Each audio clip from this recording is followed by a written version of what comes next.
Assalamualaikum warahmatullahi wabarakatuh.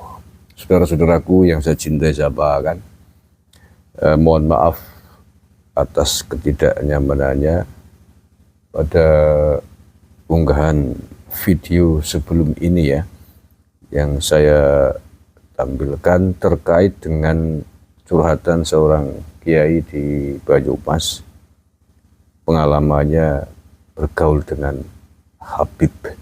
Nah, karena audionya pada video sebelum ini tidak jelas, maka ini saya tayangkan ulang. Mudah-mudahan ini hasilnya lebih jelas. Baik, kita simak ulang ya berikut ini. Iya, aku terakhir tekani Habib jere kang Brebes pak kang ndi. Iwe ya reka-reka jere mijit-mijit iwe njaluk duit sejuta. Maksa loh.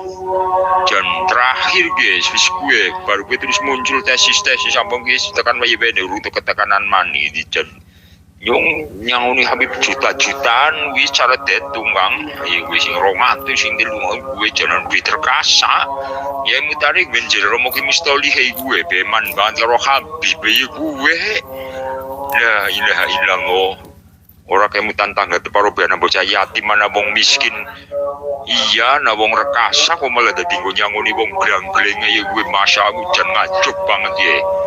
Aku tak kententeni kok mbok ana wong sing aku Habib-habib maning kok tak omprang ngene. Tak sing kebiagan meja. Iku ora nana tekan wae wene kok. Iya wis setahun guys petanane rame-rame iki muncul nang medsos tesis ora nana Habib tekam nggone nyong. Biasane sing bengi-bengi rombongan ya aku jan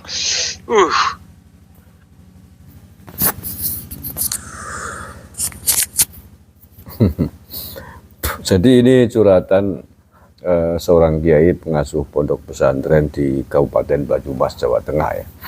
Itu tadi memakai bahasa ngapak ya, karena beliau kiai asli dari Banyumas, bahasa ngapak, bahasa Banyumasan. Cara wong Banyumas orang ngapak orang kepenak. Kalau orang Banyumas dan sekitarnya paham. Tapi orang yang di luar atau dari luar Banyumas jelas tidak paham. Baik, saya terjemahkan bebas, intinya begini.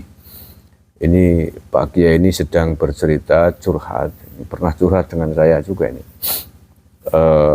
Terakhir ditemui Habib dari Brebes gitu ya. Datang pura-pura mijitin gitu ya, tetapi pada ujungnya meminta uang 1 juta gitu. Dan Kiai NU rata-rata pasti sering disinggahi Habib, terutama kalau kiai-kiai itu terkenal loman. Loman itu apa ya bahasa Indonesianya? Nyah-nyoh, nyah-nyoh. Dermawan ya, suka ngasih. Kalau ada Habib dikasih, karena taunya zuriyah Nabi itu ya. Itu kalau sudah begitu, nanti tidak lama kemudian akan didatangi oleh Habib-Habib yang lain dengan harapan untuk dimintai uangnya. Biasanya begitu. Nah, dia tadi bercerita begitu. Terakhir didatangi Habib untuk pura-pura mijitin, kemudian minta uang 1 juta. Nah, dia mengatakan sudah jutaan uang yang dikeluarkan kepada para Habib itu. Nah, kemudian karena hari ini ramai muncul polemik nasab habaib menyusul tesisnya Kiai Imad yang menyatakan bahwa mereka bukan dzurriyyah Nabi sallallahu alaihi wasallam. Sampai hari ini sudah tidak pernah lagi didatangi oleh para Habib sekitar 1 tahun terakhiran lah, ya bersamaan dengan munculnya polemik nasab ini. Nah, beliau merasa atau menyampaikan rasa menyesalnya atas banyaknya uang yang selama ini sudah diberikan oleh beliau kepada para habaib. Padahal menurutnya di sekitarnya itu masih ada pihak-pihak yang lebih membutuhkan uangnya, ya anak-anak yatim, fakir miskin dan lain sebagainya. Tapi kenapa malah diberikan kepada orang yang tidak jelas, yang ngaku-ngaku keturunan Nabi gitu. Nah, Dia saking kesalnya itu bahkan berharap bahwa dalam waktu dekat ingin didatangi Habib lagi, tapi bukan untuk dikasih uang, tapi ingin ingin dimarahi gitu, ingin dilawan gitu, kalau perlu gebrak-gebrakan meja gitu. Nah, kebiasaan Habib yang seperti itu di Banyumas khususnya dikenal dengan istilah dawir gitu ya. Nggak tahu di daerah lain dawir apa enggak. Dawir itu datang minta-minta uang, itu dawir gitu ya, Habib gitu. Orang yang terkenal mudah memberikan uang atas Habib dawir ini biasanya disebut khoyir gitu ya. Kalau orang dikenal khoyir ya udah, tunggu saja menjadi ATM-nya Habib terus, nggak akan pernah berhenti. Sepanjang masih punya uang, nggak akan pernah berhenti gitu. Sampai melarat, sampai uangnya habis lah baru berhenti. Kemudian biasanya Habib itu punya penunjuk jalan, santri-santri yang menjadi muhibbinnya gitu. Ini santri ini disebut torik gitu. Penunjuk jalan torik gitu. Itu ya, jadi yang rekaman yang tadi saya tampilkan pada video sebelum ini tadi, mudah-mudahan ini hasilnya lebih jelas. Mohon maaf, bukan sebelum ini ada gangguan teknis pada proses editing, terlanjur diupload, mohon maaf ya. Kemudian juga ingin saya tambahkan, curhatan kiai semacam ini, model yang menceritakan keluh kesahnya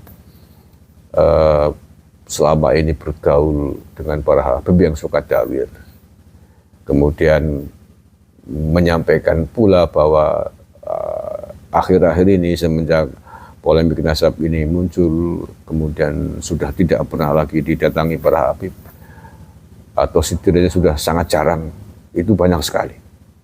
Banyak sekali, alhamdulillah, disampaikan kepada saya, baik melalui telepon ataupun yang langsung ketika kebetulan bertemu dengan saya pada satu acara. Iya, banyak. Baik itu kiai yang levelnya kecil, mohon maaf ya, dalam konteks pondok pesantrennya ya, mohon maaf, tidak ada kiai kecil. Semuanya kiai adalah besar, luar biasa, pemimpin umat. Maksud saya adalah level pengasuh pesantren, dari yang santrinya mungkin ratusan sampai yang ribuan gitu ya.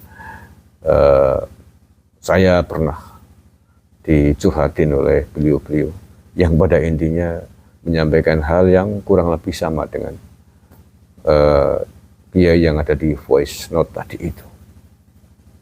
Jadi menyampaikan bahwa hari ini sudah jarang sekali Habib datang ke pondoknya untuk dawir, ya mungkin malu karena sudah terbongkar kedoknya gitu. Kemudian menyampaikan terima kasih kepada saya dan juga teman-teman lain, para YouTuber yang sudah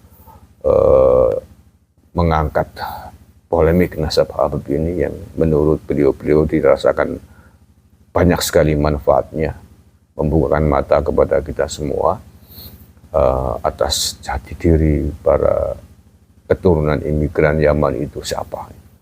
Dan beliau-beliau terus terang juga menyampaikan rasa terima kasihnya atas pembahasan untuk mengungkap siapa para Habib itu dan untuk dilanjutkan, karena itu penting bagi masa depan bangsa Indonesia.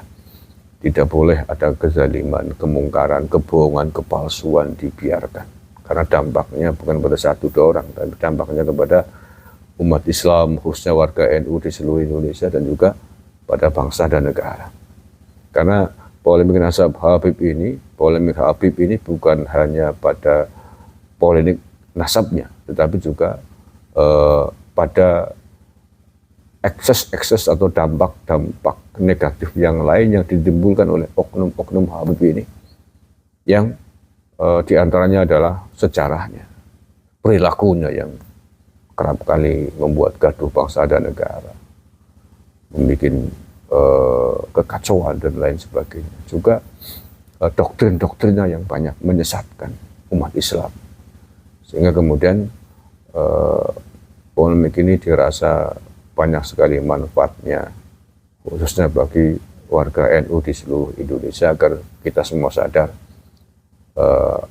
menghadapi mereka atas temuan atau penelitian ilmiah yang dilakukan oleh Kiai Maduddin Usman yang menyatakan bahwa mereka ternyata bukan keturunan Nabi Muhammad, dianggap bahwa ini adalah sebuah temuan, sebuah penelitian yang sangat dirasa besar sekali manfaatnya. Oke, itu saja saya kira upload ulangan ya dari voice note yang tadi saya sampaikan ini. Mudah-mudahan ada manfaatnya dan terima kasih pada para kiai yang telah ikut mendoakan saya dan kawan-kawan di dalam mengangkat polemik nasab ini. Matur nuwun sangat atas doa, restu dan dukungannya. Mudah-mudahan bermanfaat untuk kita semuanya, untuk bangsa dan negara. Wallahul muwaffiq ila aqwamit thoriq. Assalamualaikum warahmatullahi wabarakatuh.